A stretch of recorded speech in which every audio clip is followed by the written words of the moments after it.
Il est 20h sur les antennes de la télé Futur Média. Mesdames, Messieurs, bonsoir Léa, bonsoir. Bonsoir chère Tidiane, bonsoir également à vous chers téléspectateurs. Voici les titres de cette édition. La grogne des retraités du Sénégal, ils ont manifesté leur colère devant le siège de l'IPRES pour n'avoir reçu que la moitié de leur pension. Ils demandent le départ du directeur. La sortie du chef de l'État sur la tenue du référendum fait les choux gras de la presse. Des analystes politiques pensent que Macky Sall se met la pression tout seul. Le PDS veut être édifié. Faire de Dakar un hub du service numérique, trouver des solutions pour les secteurs en difficulté, ce sont entre autres les objectifs des assises de l'entreprise 2015. Les travaux ont démarré ce matin. Et puis à suivre en fin de journal, le dossier du lundi qui s'intéresse aujourd'hui au double flux dans certains établissements scolaires du Sénégal. Voilà le sommaire de cette édition. Dans quelques instants, le développement.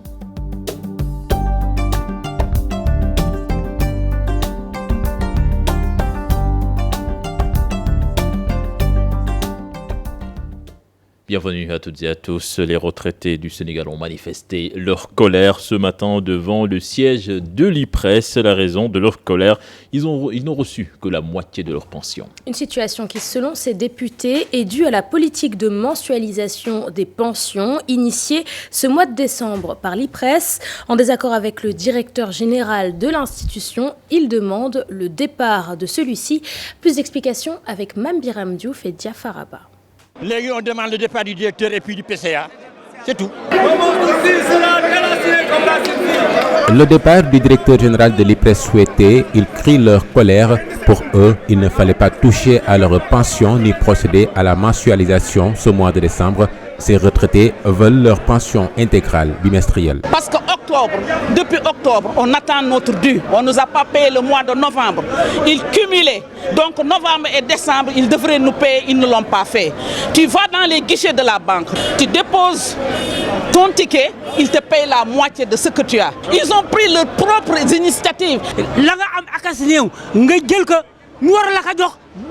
Le peu que nous avons, on veut nous le priver. J'ignore tout de ce nouveau programme de l'IPRES. Ça nous porte vraiment préjudice.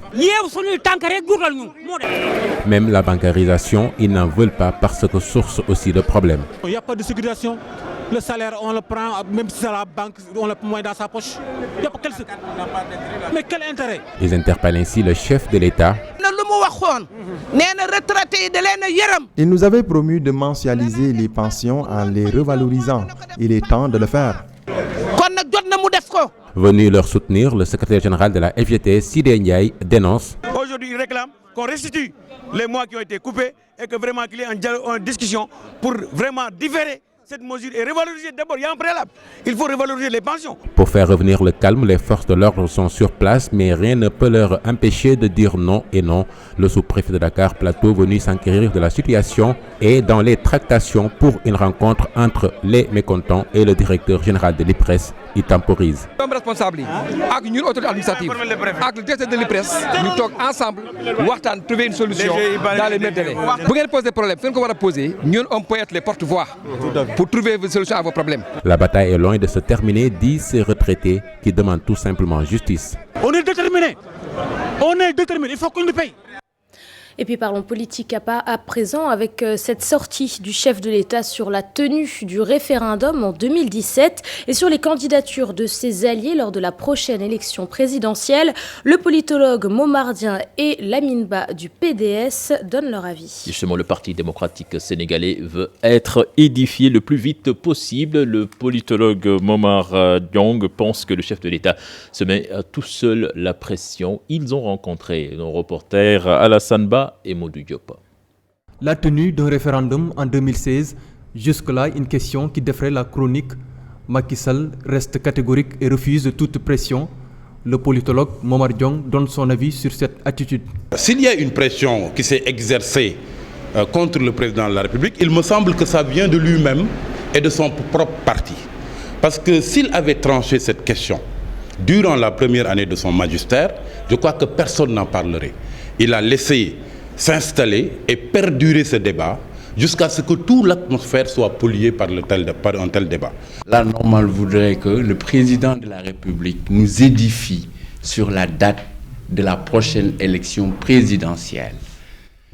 Des conseillers du président ont affirmé à haute et intelligible voix que d'autres mécanismes sont là et pouvaient être utilisés pour réduire le mandat. Donc, ça nous ramène au point de départ. Qu'est-ce qui a changé entre-temps pour que le président de la République ouvre les voies de la place de l'obélisque à l'opposition? Une interrogation que se pose Lamine Ba du Parti démocratique sénégalais. C'est à lui que je renvoie la question. Ce qui est important, et ce que moi je note dans cette déclaration du président de la République, c'est malheureux qu'on ait un président de la République qui voit la démocratie de cette manière, qui pense que tout revient au jeu, alors que la nation, elle est une, indivisible et impersonnelle. Il me semble que le président de la République cède trop facilement à l'énervement et à la colère. Combien de fois avez-vous vu la presse quotidienne titrer à sa une « Le président se fâche », le président tape du poing sur la table pour dire quasiment la même chose, que le président s'énerve très vite. Tout ceci me renseigne au moins sur une chose, il sera très difficile d'établir un dialogue entre Macky Sall et son opposition. Dans son intervention à Saly, le chef de l'État a facilité la tâche à ses alliés qui voudraient se présenter lors des prochaines échéances électorales. Momar Diong se dit en phase. Beaucoup ont critiqué la démarche de Moustapha Niasse, mais la démarche de Moustapha Niasse a ceci de méritoire que ça a été clair. Très rapidement, il s'est dégagé une position de la part de Moustapha Niasse consistant à soutenir la candidature de Macky Sall. Maintenant, il peut recevoir des critiques, mais ça vaut ce que ça vaut. Le président de la République met les points sur les i lors de l'université républicaine à Saly sur des questions comme le référendum qui défraie la chronique. L'opposition devra encore attendre d'être édifiée sur le calendrier électoral. Et puis, la plateforme des acteurs de la société civile pour la transparence des élections, une organisation qui regroupe plusieurs organisations de la société civile. Eh bien, le pacte compte jouer pleinement son rôle pour réguler les contentieux préélectoraux. La plateforme va également essayer de renouer le fil du dialogue entre le pouvoir et l'opposition au Sénégal. Je vous propose là-dessus de suivre le compte-rendu signé Pape Farani et Modou Diop. Pour un processus électoral apaisé, la société civile sénégalaise met en place une plateforme qui regroupe des acteurs de la société civile. Objectif, s'investir pour des élections transparentes. En perspective de cela et en perspective du calendrier électoral, il est bon que la société civile s'organise pour éviter les clashs, éviter les excès et les rixes ou conflits. Et c'est dans ce cadre-là qu'on essaye de regrouper toute la société civile comme en 2000 pour qu'on soit là à temps. Au regard des incertitudes qui planent sur le calendrier électoral, la PACT va prendre son bâton de pèlerin pour renouer le dialogue entre les acteurs. Un flou actuellement peut-être total et qui est entretenu par rapport à la promesse de réduction du mandat du président. Il y a aussi le référendum dont on nous parle, on ne sait pas. Il y a aussi relativement un flou par rapport à la date des élections présidentielles. Et tout cela, ça énerve les acteurs politiques. Tout le monde sent que les acteurs sont énervés et tout cet énervement-là peut aboutir à des tensions et à des actes que tout un chacun pourrait regretter après. Donc c'est tout cela qui fait que la plateforme s'est engagée à essayer de voir comment instaurer le dialogue d'abord. Parce que dès que le dialogue est instauré, tous ces problèmes peuvent être réglés. Au-delà de ce contexte très tendu, un autre défi attend la plateforme. D'informer les populations, de les préparer à prendre part aux élections, de s'organiser pour que le Sénégal a beau être un pays démocratique où les élections ont été pacifiques et deux alternances, etc. Nous sommes parmi les pays où le taux de participants aux élections est le plus faible. 52%. Les coalitions et autres organisations étaient présentes à cette rencontre. Toutefois, la PACT reste ouverte à tous. Nous reparlons de l'incendie du pavillon vert au CICES. Les exposants révèlent que les branchements électriques faisaient déjà des étincelles bien en avant le sinistre. Selon eux, les contrôleurs de stand étaient même au courant de la situation. 24 heures après le sinistre, les victimes souhaitent retourner au pavillon vert dans l'espoir d'y récupérer quelques marchandises. Maïmouna Ndiaye et Moudou Diop, eux, y étaient. Reportage. Ces exposants surveillent de près tout ce qui se passe au pavillon vert. Au lendemain du violent incendie, le problème des branchements électriques et surtout de les lèvres. Il y avait de l'anomalies sur les ampoules là, mais on a signalé. On est venu réparer ça avant-hier. Mais la nuit, il y a eu des catastrophes. Mais à côté de notre voisine là, ils ont dit que les fils faisaient des masses. Ils disent qu'ils ont signalé, mais on n'a rien vu. À l'avenir, il faut bien voir. Surtout dans les circonstances comme ça, il faut bien voir et prendre toutes les dispositions. Pourtant, certains disent avoir alerté, mais aucune suite. Depuis le samedi, on avait constaté que le courant n'était pas bien, quoi. On a signalé ça à un contrôleur, mais il nous a dit que ça, ce n'est pas son travail. Puis jeudi, ils ont dit que le courant, ce n'est pas bien.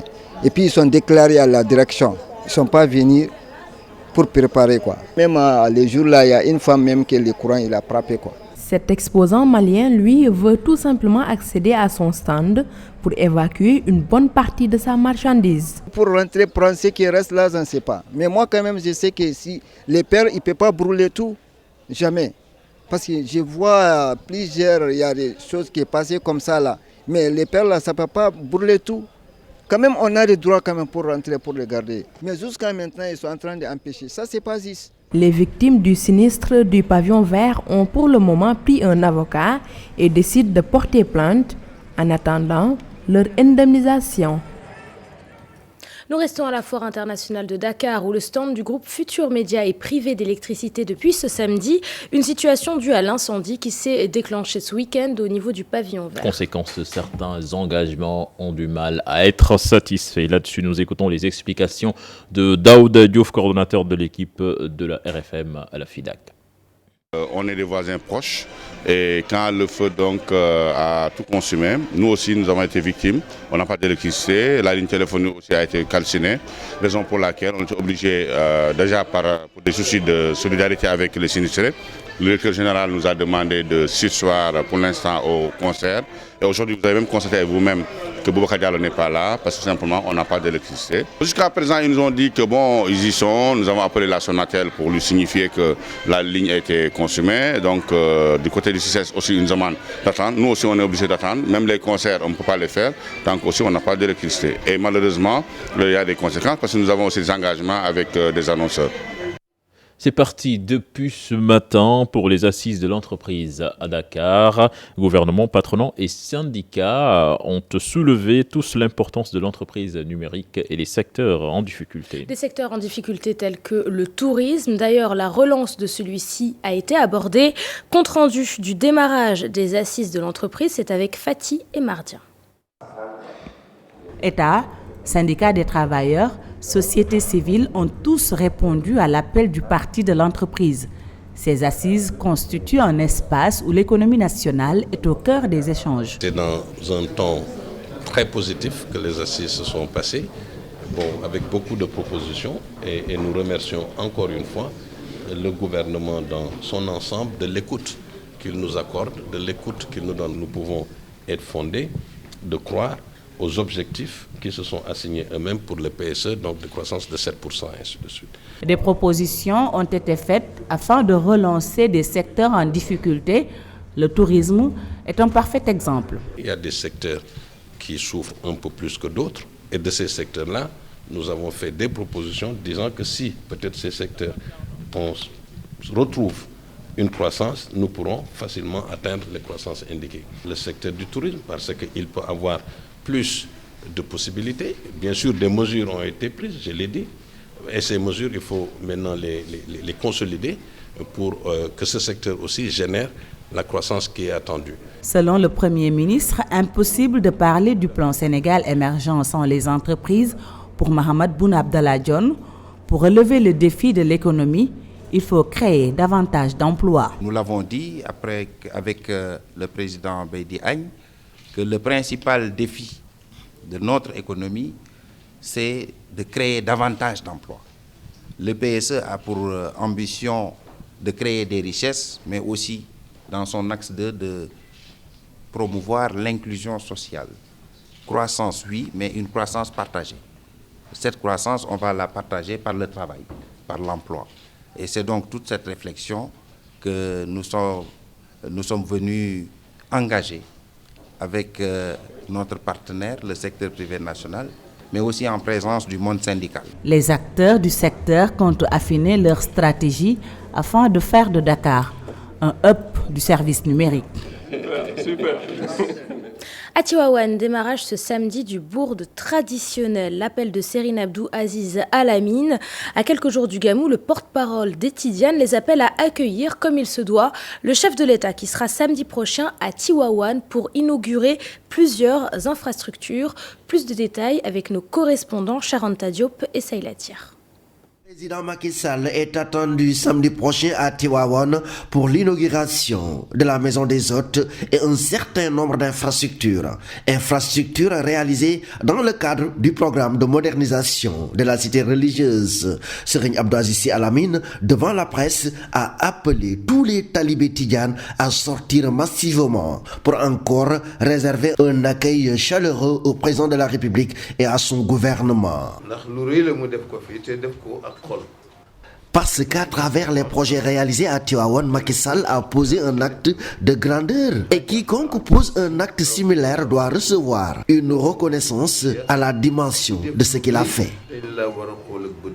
L'innovation de taille cette année est la délocalisation à Tivaouane du symposium qui se tenait à Dakar avant le Mauloud. Les programmes culturels, scientifiques qui vont se dérouler à Tivaouane, avec la réalisation d'une salle de conférence de 1280 places et d'un amphithéâtre d'à peu près 700 places qui abriteront les temps forts, en tout cas des manifestations qui se feront dans le cadre du Maou. Le porte-parole du Khalife Serigne Abdou Aziz Sy Al Amine a par ailleurs demandé aux Sénégalais, sur un ton taquin, que personne ne l'appelle junior.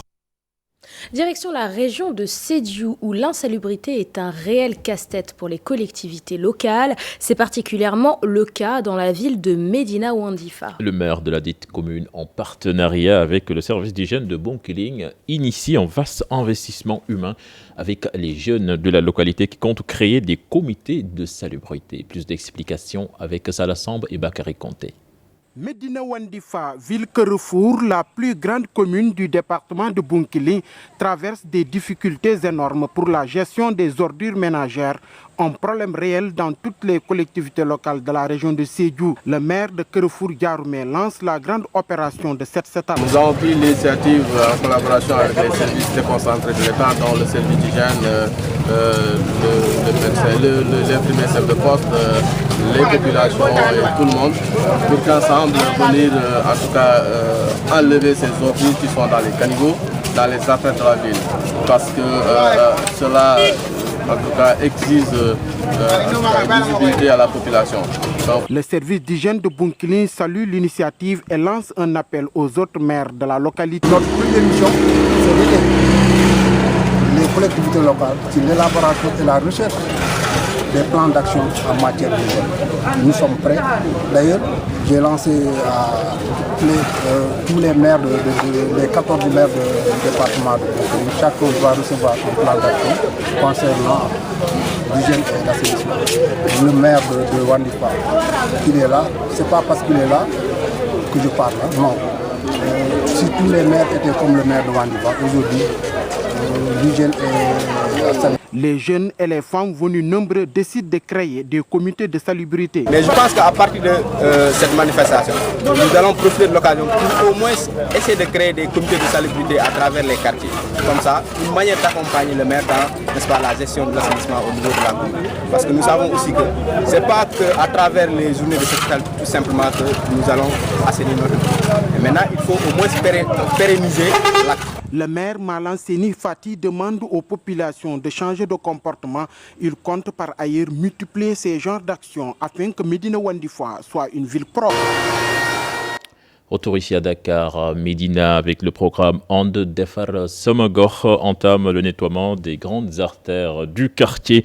Le maire qui a annoncé une cérémonie d'arbre de Noël pour les talibés compte baptiser certains endroits du quartier du nom de Feu Doudou Ndiaye Rose. Compte rendu de cette cérémonie signé Pape Faraning et Youssou Diatta.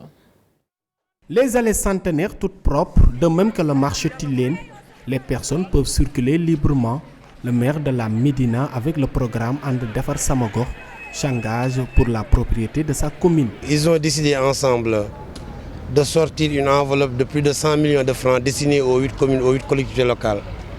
Il s'agissait donc du nettoiement, n'est-ce pas, de toute la commune. Des sommes importantes ont été décaissées pour les lieux de culte et autres endroits symboliques de Médina. Nous étions aux paroisses, n'est-ce pas, Saint-Laurent de Gibraltar. Nous avions donné là-bas une très forte enveloppe. Nous sommes allés aussi visiter 4 grandes mosquées à la Médina. Il s'agissait du mosquée de Kirigne, dont nous avions remis une très grande enveloppe qui permettrait au moins de commencer la construction de la mosquée des femmes. Elisabeth Diouf aussi, on s'est engagé à reconstruire, n'est-ce pas, une salle de soins. Au-delà de ces activités, la Médina va rendre hommage à ces illustres disparus. Baptiser le rond-point RTS au nom de Doudou Koumborose et de la façon dont il est parti avec son ami Wiesing Faye, nous avions décidé ensemble aussi de baptiser le boulevard de la rue 25 à la place 5-5. Pour clore l'année en beauté, la mairie organise l'arbre de Noël pour les talibés de la localité. Cette année, on a pris l'engagement de fêter les talibés. Nous allons louer des bus climatisés. Nous allons les amener au niveau, n'est-ce pas, du monument de la Renaissance, du parc Anne, de Magic Land. Et nous allons aussi leur octroyer, n'est-ce pas, des cadeaux, n'est-ce pas, des chaussures, etc. Bamba Fall n'a pas manqué de remercier ses partenaires. Le conseil municipal profite de l'occasion pour remercier fortement notre maire honoraire Youssou Ndour, qui n'a ménagé aucun effort pour que ce projet connaisse une très grande réussite. On remercie aussi le ministre Abdoulaye Diouf Sarr. Situation critique à l'école Biremsek, premier établissement scolaire du département de Linguère. Construit en 1950, il est aujourd'hui sérieusement délabré. Les élèves risqueraient même d'y attraper la tuberculose. Écoutons le directeur de l'école Biremsek, il est au micro de Modumbaï. Le cri de cœur, c'est que c'est inadmissible que ces classes soient réparées moins d'un mois. Et vous voyez l'état dans lequel se trouvent ces salles de classe. Les dalles ont été enlevées et on n'a pas mis de dalles. On a mis du ciment qu'on a étalé là-dessus. Avec la poussière, j'ai demandé même aux élèves de ne plus balayer parce que la poussière peut provoquer la tuberculose. Vraiment, il fallait laisser ce qu'ils avaient trouvé là. Et j'ai écrit à qui de droit, j'ai informé et je ne peux que m'arrêter là. Mais vraiment, c'est malheureux et ça risque, si on n'y prend pas garde, d'ici la fin de l'année, les élèves risquent de tomber tous malades. Célébration ce lundi de la 4e édition de la grande rentrée citoyenne, une rencontre annuelle pour magnifier l'éducation et l'excellence. C'était en présence de la ministre Maïmouna Ndoye Seck avec comme marraine Maïmouna Kane Touré, compte rendu signé Aïssatou Païfal et Atanarba. Une fois de plus, l'éducation célébrée, l'excellence distinguée devant un parterre de leaders sénégalais. L'appel aux valeurs citoyennes a été vibrant pour une jeunesse émergente. La grande rentrée citoyenne s'est faite en grande pompe. Alors, faites du travail votre viatique, votre impératif au quotidien et votre éthique. Le travail vous libère, il vous élève à la dignité humaine et vous donne le sentiment réel que vous êtes utile à votre pays, à votre famille, à votre communauté. Honneur et devoir, les maîtres mots des mentors, abnégation et travail, leur credo, car comme ils l'ont tous démontré, la réussite est toujours au bout de l'effort. Un an avant mon bac, j'ai eu un grave accident, je me suis cassé les deux genoux et les médecins à l'époque avaient dit à mon père, on pense qu'il ne va plus jamais remarcher. Et je me suis mis avec mon boy et je lui ai demandé de me mettre sur un vélo. Et pendant 2 mois, il me portait sur le vélo et je pédalais. Et à force d'abnégation et de croyance, parce que je ne pouvais même pas croire que je ne pouvais plus marcher, j'ai commencé à reprendre des forces dans mes jambes. Exemple de réussite, des modèles à suivre. C'est pourquoi la directrice d'Intelligence Magazine appelle les jeunes à toujours croire en eux. Ces jeunes peuvent rentrer confiants et se dire que non seulement ils sont suivis, mais ils sont aimés, ils sont appréciés, ils sont encouragés. Donc il ne faut pas sous-estimer ces échanges. Il ne faut pas sous-estimer ce temps que l'on consacre à parler à notre jeunesse. La jeunesse est vulnérable. La jeunesse doit comprendre qu'elle ne doit pas être attentiste. Corneille disait « L'amour n'est qu'un plaisir, l'honneur un devoir ». Alfred de Vigny de rétorquer « L'honneur c'est la poésie du devoir », des valeurs que Kabirou Mbodj, directeur général de Wari. Alexandre Alcantara, directeur général de Kirène. Aminda Oufal, présidente de l'Association des médecins du Sénégal, Fatou Sarsow, pour ne citer que ceux-là, ont très tôt intégré dans leur cursus professionnel des leaders, des exemples à copier pour la jeunesse sénégalaise.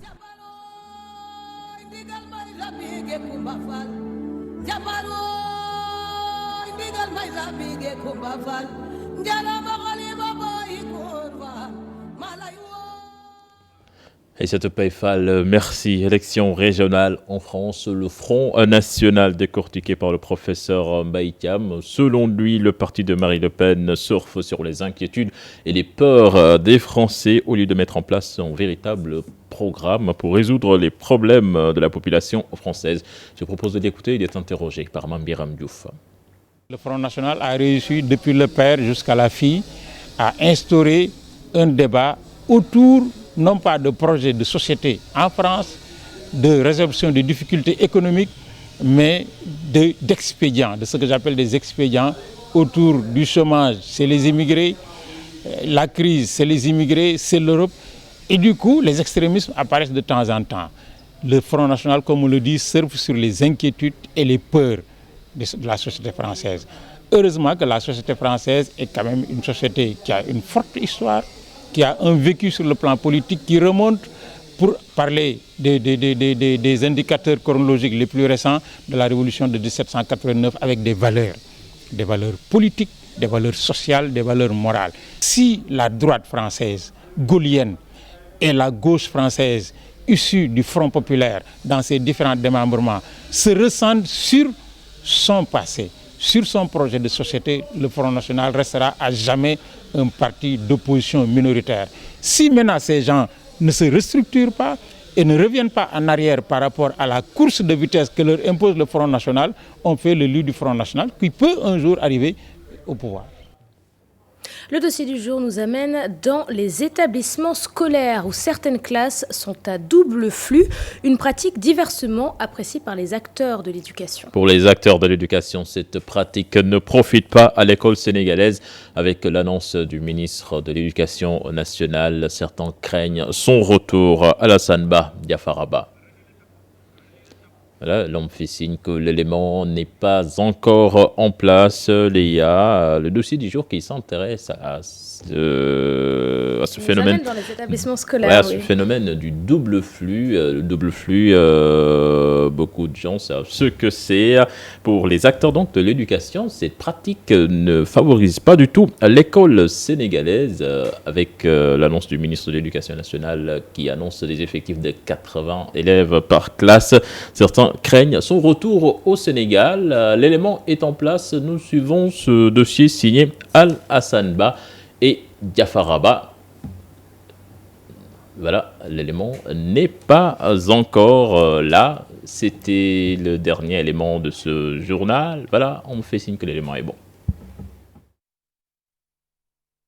Cette doyenne du système éducatif sénégalais a eu des expériences des classes à double flux, les CDF. On entend souvent parler. En quoi consiste-t-elle? Que l'école arrive à accueillir un flot important d'élèves qui tourne autour de 80 élèves, à partir de 80 élèves. Si vous avez 80 élèves, vous scindez la classe en deux flux, c'est-à-dire 40-40.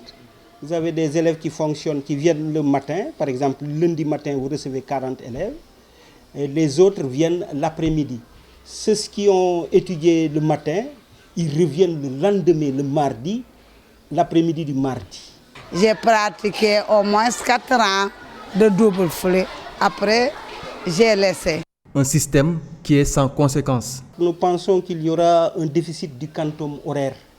Et par rapport au double flux, nous avons constaté que le premier groupe, c'est-à-dire le groupe A, le niveau du groupe A est meilleur que celui du deuxième groupe, du groupe B.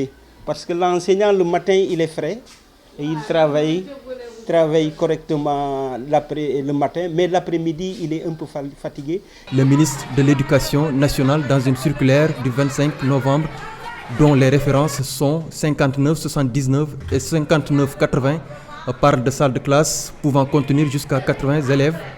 Siré Diagne Traoré craint le retour des CDF dans tout le territoire national. À partir de 80 élèves, on doit faire la classe doit devenir CDF.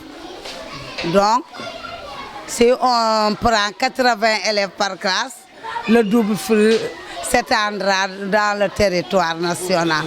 Comme on a eu à le connaître dans l'histoire du système éducatif, ne permettent pas de rehausser la qualité de l'enseignement. Parlant de qualité, ces acteurs souhaitent une politique qui vise à réduire les effectifs dans les salles de classe.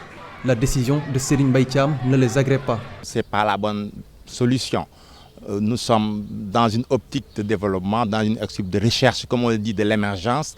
Il faudra la qualité. La qualité ne peut pas aller à certains effectifs. Certainement, c'est pour qu'on puisse absorber, que l'école puisse absorber le maximum d'élèves, parce que la population scolarisable à partir d'un certain moment, par rapport à nos structures d'accueil, il y a des difficultés. Pour donner aussi une meilleure éducation à nos enfants, à nos frères, à nos sœurs, ce n'est pas un système qui devrait adapter en fait. Il vaut mieux avoir une classe d'une vingtaine d'élèves ou 25 élèves. Ça, je pense que c'est correct. Les classes à double flux ont été introduites au Sénégal en 1986. Ceci pour répondre à une expérimentation de la Banque mondiale. Les objectifs visés, réduire les coûts unitaires et augmenter rapidement le taux de scolarisation. Pour ces acteurs de l'éducation, c'est un système qui ne répond pas à la qualité recherchée dans l'éducation. Alassane Ba, merci. C'est la fin de ce journal. Merci à toi également, Léa. Merci à toi, cher Tidiane. Prochain rendez-vous pour l'information, ce sera à 0h avec le tout en image. Mais en attendant, la suite de la permanence.